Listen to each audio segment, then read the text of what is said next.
ഒറ്റപ്പാലത്ത് പെട്രോൾ ബോംബെറിഞ്ഞ യുവാക്കളെ പരിക്കേൽപ്പിച്ച കേസിലെ പ്രതിയെ സ്ഥലത്തെത്തിച്ച് തെളിവെടുപ്പ് നടത്തി. ചുനങ്ങാട് മനയങ്കത്ത് നീരജിനെയാണ് റെയിൽവേ സ്റ്റേഷന് സമീപവും സംഭവം നടന്ന വീട്ടിലും എത്തിച്ച് പോലീസ് തെളിവെടുത്തത്.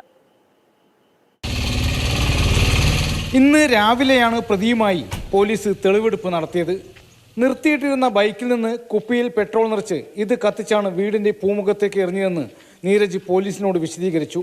തുടർന്ന് സ്ഥലത്ത് തന്നെ നിന്ന നീരജിനെ പിടിക്കാൻ ശ്രമിക്കുന്നുണ്ട് കയ്യിലുണ്ടായിരുന്ന കത്തി ഉപയോഗിച്ച് ആക്രമിക്കുകയായിരുന്നു.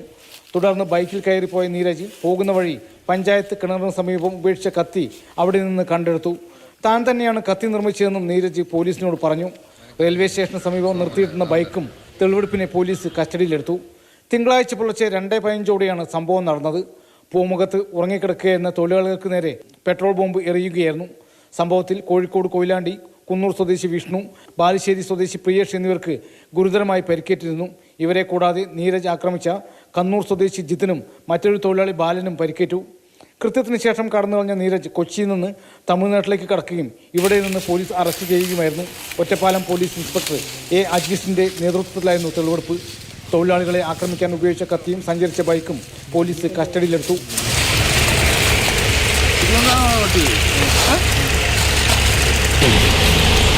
മാതൃഭൂമി പാലക്കാട്.